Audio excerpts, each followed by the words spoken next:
This video is owned and produced by Hello Kinetic, a channel to practice listening and reading English every day. Learn English through real books. Expand your vocabulary and be good at English.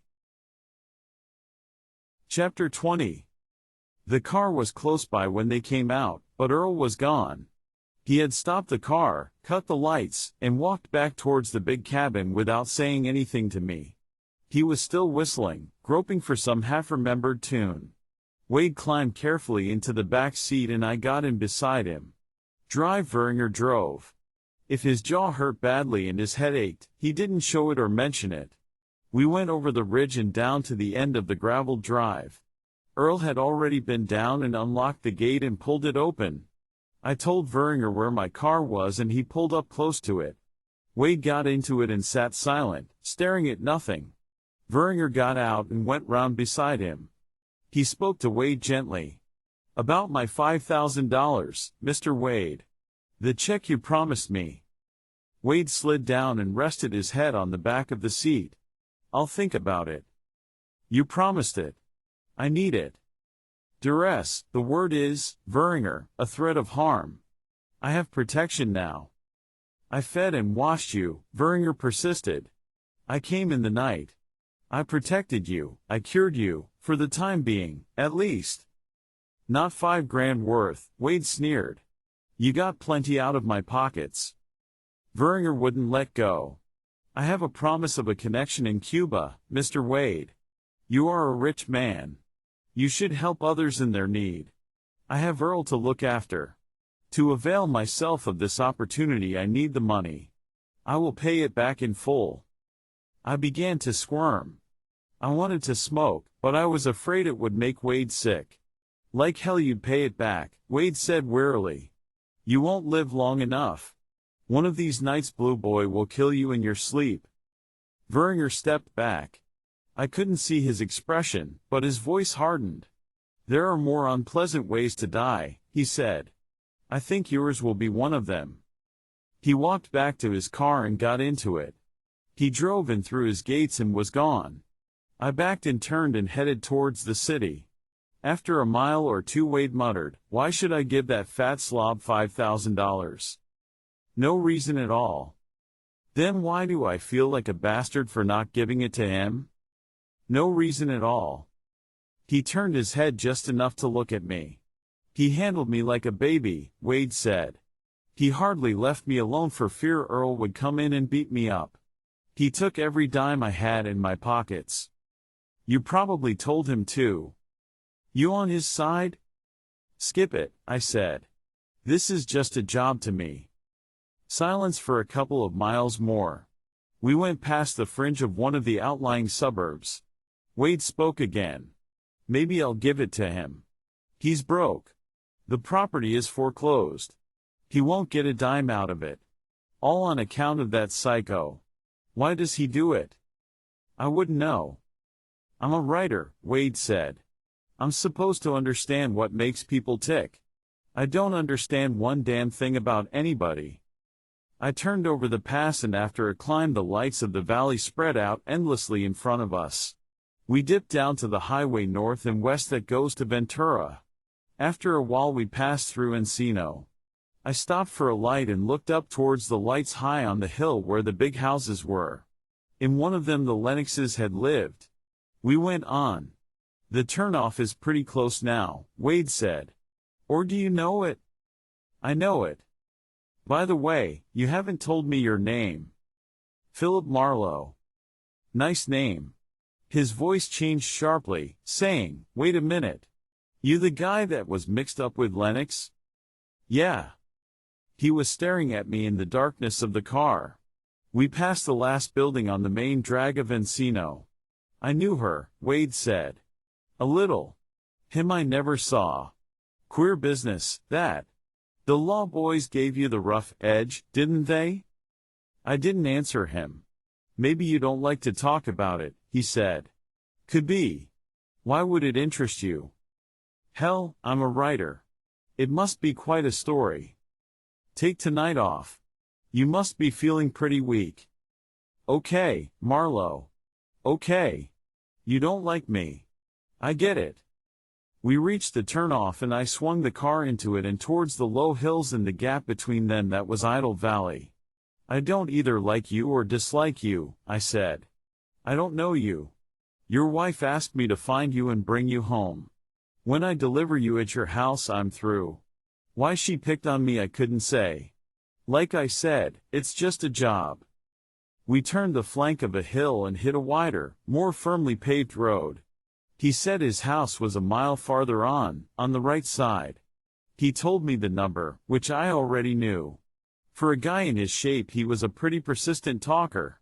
How much is she paying you? He asked. We didn't discuss it. Whatever it is, it's not enough. I owe you a lot of thanks. You did a great job, chum. I wasn't worth the trouble.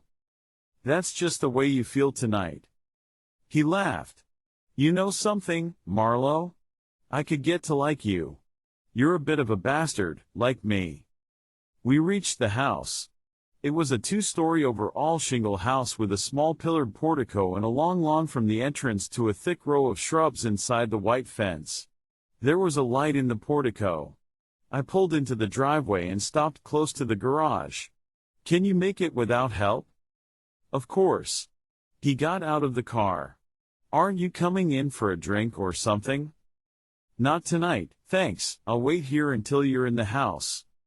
He stood there breathing hard. Okay, he said shortly. He turned and walked carefully along a flagged path to the front door. He held onto a white pillar for a moment, then tried the door. It opened. He went in. The door stayed open and light washed across the green lawn. There was a sudden flutter of voices. I started backing from the driveway, following the backup light. Somebody called out. I looked and saw Eileen Wade standing in the open doorway. I kept going and she started to run. So I had to stop. I cut the lights and got out of the car. When she came up I said, I ought to have called you, but I was afraid to leave him. Of course. Did you have a lot of trouble? Well, a little more than ringing a doorbell. Please come in the house and tell me all about it. He should be in bed. By tomorrow he'll be as good as new. Candy will put him to bed, she said. He won't drink tonight, if that's what you are thinking of. Never occurred to me. Good night, Mrs. Wade. You must be tired. Don't you want a drink yourself? I lit a cigarette. It seemed like a couple of weeks since I had tasted tobacco. I drank in the smoke. May I have just one puff? She came close to me and I handed her the cigarette. She drew on it and coughed. She handed it back laughing. Strictly an amateur, as you see. So you knew Sylvia Lennox, I said. Was that why you wanted to hire me? I knew who? She sounded puzzled. Sylvia Lennox. I had the cigarette back now. I was eating it pretty fast. Oh, she said, startled. That girl that was murdered. No, I didn't know her personally. I knew who she was. Didn't I tell you that? Sorry, I'd forgotten just what you did tell me. She was still standing there quietly, close to me, slim and tall in a white dress of some sort.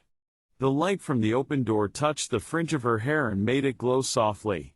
Why did you ask me if that had anything to do with my wanting to, as you put it, hire you? When I didn't answer at once she added, did Roger tell you he knew her? He said something about the case when I told him my name. He didn't connect me with it immediately, then he did.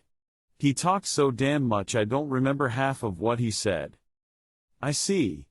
I must go in, Mr. Marlowe, and see if my husband needs anything. And if you won't come in. I'll leave this with you, I said. I took hold of her and pulled her towards me and tilted her head back. I kissed her hard on the lips. She didn't fight me and she didn't respond. She pulled herself away quietly and stood there looking at me. You shouldn't have done that, she said. That was wrong. You're too nice a person. Sure. Very wrong, I agreed. But I've been such a nice faithful well-behaved gun dog all day long, I got charmed into one of the silliest ventures I ever tackled, and damned if it didn't turn out just as though somebody had written a script for it. You know something? I believe you knew where he was all along, or at least knew the name of Dr. Veringer. You just wanted to get me involved with him, tangled up with him. So I'd feel a sense of responsibility to look after him. Or am I crazy? Of course you're crazy, she said coldly. That is the most outrageous nonsense I ever listened to. She started to turn away. Wait a minute, I said. That kiss won't leave a scar. You just think it will. And don't tell me I'm too nice a person. I'd rather be a heel. She looked back. Why?